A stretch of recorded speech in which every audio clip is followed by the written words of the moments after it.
When I have a particular slot on Cairo Radio where he read the Quran. All the others were changed. The times, the dates changed, but not Sheikh Al-Banna. He always recited Quran at 6 o'clock in the morning every Tuesday on Cairo Radio for as long as I lived in Egypt and after that. So here I have a time, 6 o'clock in the morning, and the day, Tuesday. Okay, so I went to Mecca for the pilgrimage. My parents were with me, and we prayed the morning, the Fajr, at the Kaaba, and then we came back to our room. And I was preparing, that was Tuesday, I was preparing to hear my favorite reciter on Cairo Radio. So I got my little radio, and I sat in bed. My father and my mother sat in the same room in their beds, and I turned the radio to Cairo.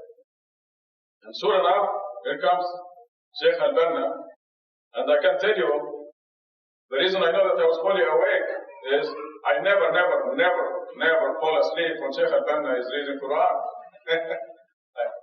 And when I went for Hajj from here, I took with me 100 cassette tapes, and I gave them to my brother Atif, and I told him specifically, I wanted to record anything that Al-Banna comes, whenever he comes on the radio or the TV or anything, record it. These 100 tapes, I want them full of recitations of Sheikh Al-Banna.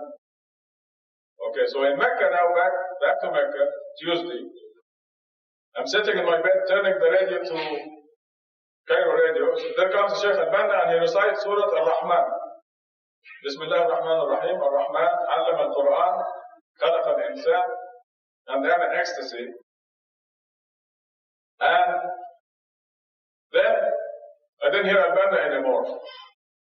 I was taken to some place in the universe, and I know I was fully awake, but here I am somewhere, and I saw these. Now, at the time, nothing was explained to me. It is none of your business now, but you are here for some reason. And I saw, all I was told was that these are all the prophets. Jesus, Moses, Muhammad, David, Sarah, Jonah, Lot, Noah, all of them. I was told this is all of them. And they appeared like those oval pictures that many of us have, except these are alive. God showed them to me the way they looked in this world.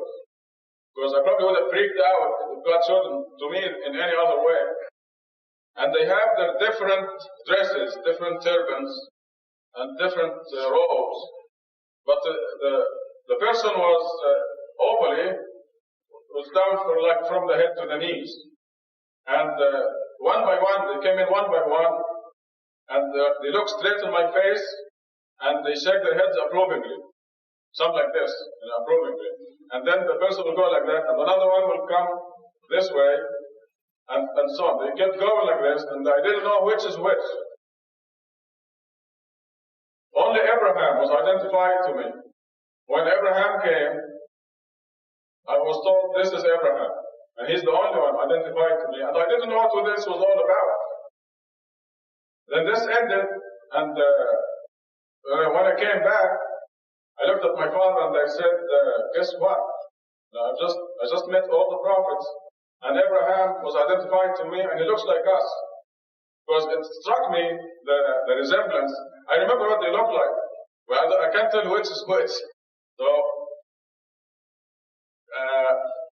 I told them Abraham looks like us, the Khalifas, When you look at me, look at my brother, look at my sister, there's a particular look, and Abraham looked like that. So, but the first thing that my father said was, what did Muhammad look like? Yeah. I said, sorry, Dad. Nobody ever told. I don't know which one was he, but when I see him, I recognize him again. He tell me what the name is. Okay, so I enjoyed it very much, and I told my parents, and I told my friends. I think I mentioned it maybe to Suad in passing. It was not important to me. It was just because Like I said, it was done like it is none of your business. This is just something to be done. So to make a long story short, 4 months ago, this was all explained to me. And this is why I've been telling you that Allah subhanahu wa ta'ala has been merciful and graceful towards us, and that in Surah 3 verse 81, it was explained to me that this is in fulfillment of this verse. That in retrospect what happened was, God took the person, the Rashad Khalifa, to that place somewhere in the universe, and the prophets, they were told this is the person who is to confirm all your messages and to confirm all of you. Do you approve? Do you fulfill your pledge to me that you took before creation?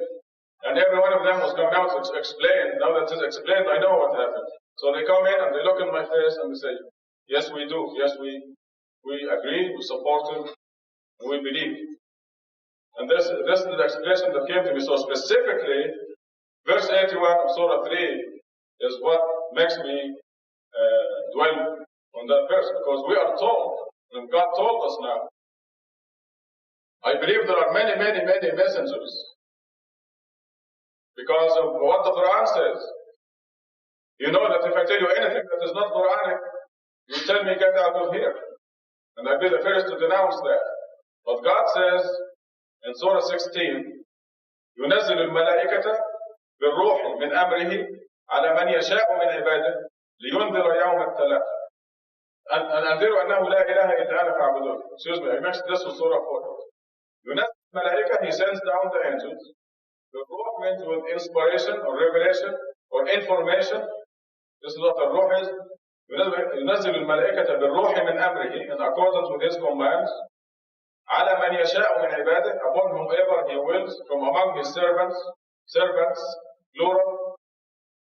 And أنذروا, that you shall preach, أنه لا إله إلا أنا, that there is no God, لا إله إلا الله, that there is أنه لا إله إلا أنا فاعبدون or فاتقون, I forget now. The other verse is in Surah 40, where he says in the present tense. Now this is in the present tense. And the verse in Surah 40, I have to try to remember it now. So at the beginning of Surah 40, I did forget it. But there's another verse in another surah that says, Allah yastafi, you know this one very well. Allah yastafi min al-malaikati rusulan, plural, wa min al-nas. God chooses from among the angels and from the people, rusulan, messengers. There are many kinds of messengers. And I've got news for you. You are messengers. You deliver the message, La ilaha illallah. Every one of you, when you meet someone and you tell them to worship God alone, you are messengers, many, many messengers. And you know you are delivering God's message. But this particular instant makes me just one of you, but makes me one who is named or just given a special, not a special, a specific mission. But we are all doing this. And God says this in Surah number 2. He said, لِيَكُونَ الرَّسُولُ شَهِيدًا عَلَيْكُمْ. So the messenger will be a witness among you. وَتَكُونُ شُهَدَاءَ عَلَى النَّاسِ. And you be witnesses among the people. This is in the Quran. Every one of you serve as witnesses, messengers. And the same word equally used in that verse. يَكُونَ الرَّسُولُ شَهِيدًا عَلَيْكُمْ وَتَكُونُ شُهَدَاءَ عَلَى النَّاسِ. The messenger may serve as a witness among you, and you serve as witnesses among the people. So you have a fantastic responsibility, and I know you are doing it pleasantly and tirelessly. The verse in Surah 40, oh, this is the Mu'minun. What is this? Oh yes, Allah yastafi, I said that one. It's in Surah 23. Allah yastafi min al-malaikati rusulan. This is in the present tense. Some people say that the inspiration or revelation ended by Muhammad. It's not true. Because this is in the present tense. This is the final message. Everything is here. And we do not do anything that is not here. But there is so much information here, it will keep coming until the end of the world. Information that our parents did not know, information that we do not know, and information that our grandchildren only are destined to know. It's all in here. Nothing new, but it is all in here, including the end of the world and things that outrage the disbelievers. The verse in Surah 40 that also explains this. This turns out to be a very important discussion here. Of course, what are you talking about?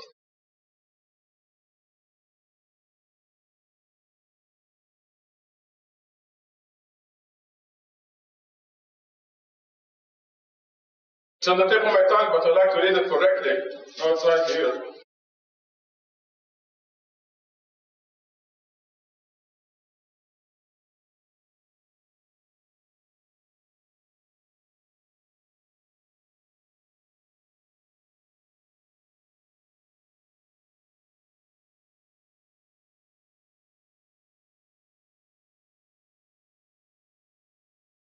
It's very possible that I misplaced the verse, but I can't find it in Surah 40.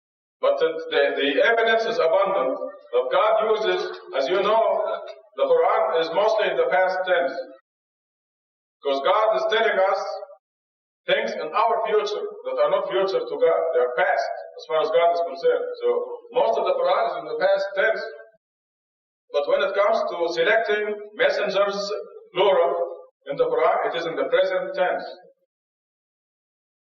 So, especially in your case, being the first group, the pioneers of restoring all God's messages of the past, you have a special responsibility.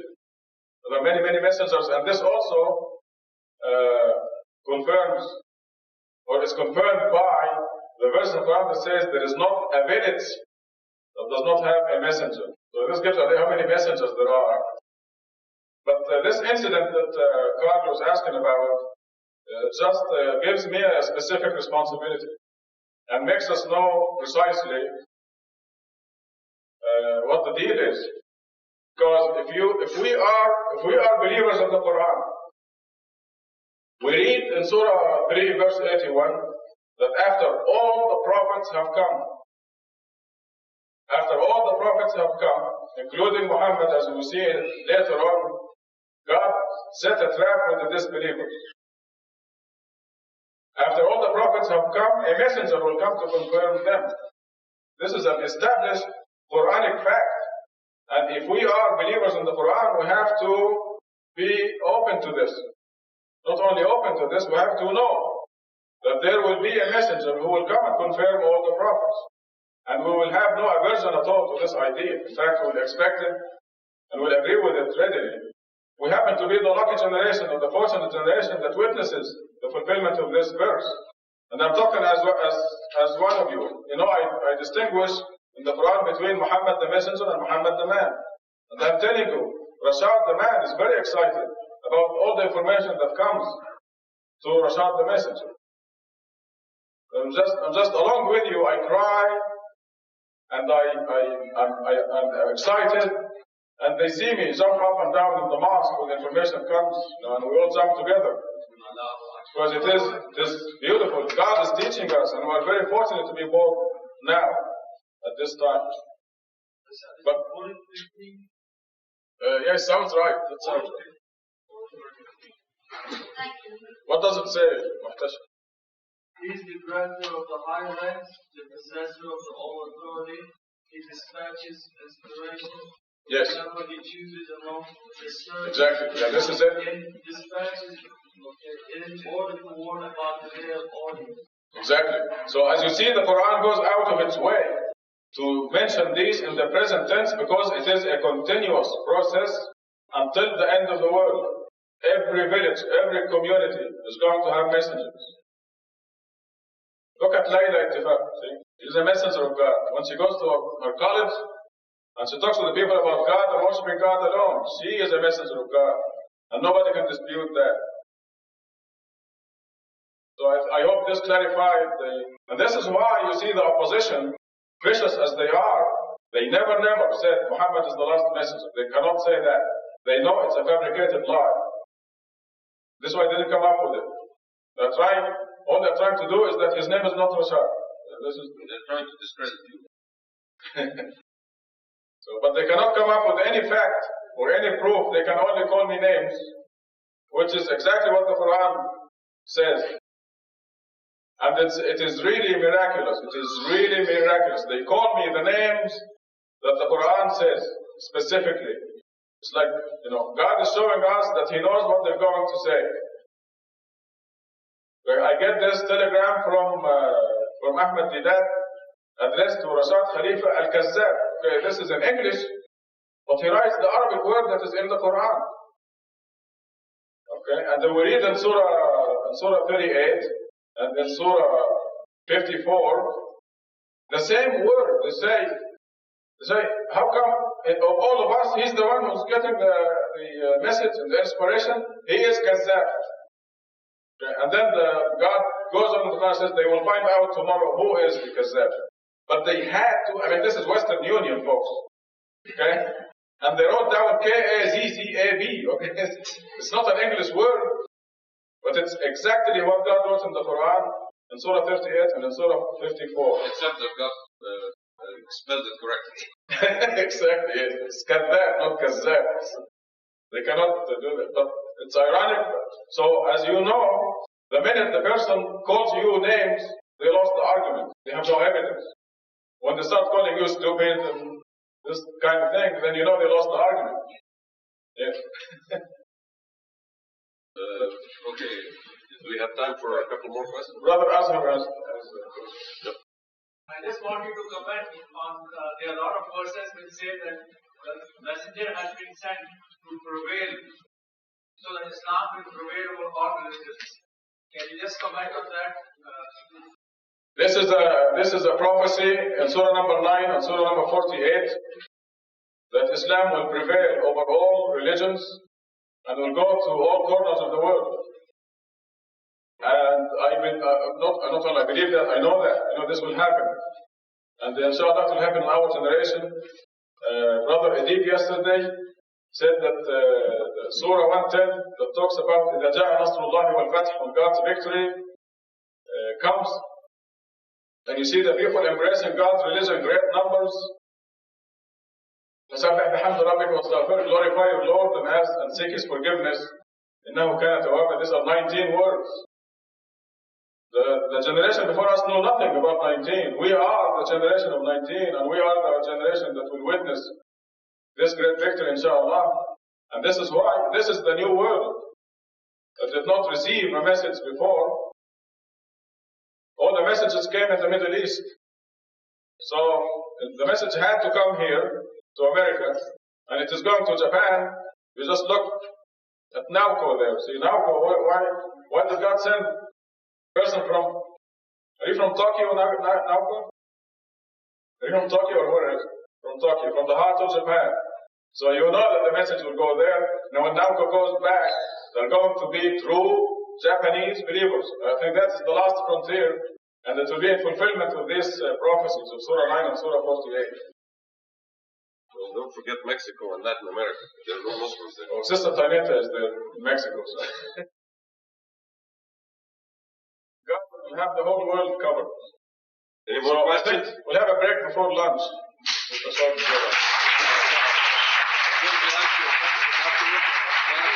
this you have to elaborate on.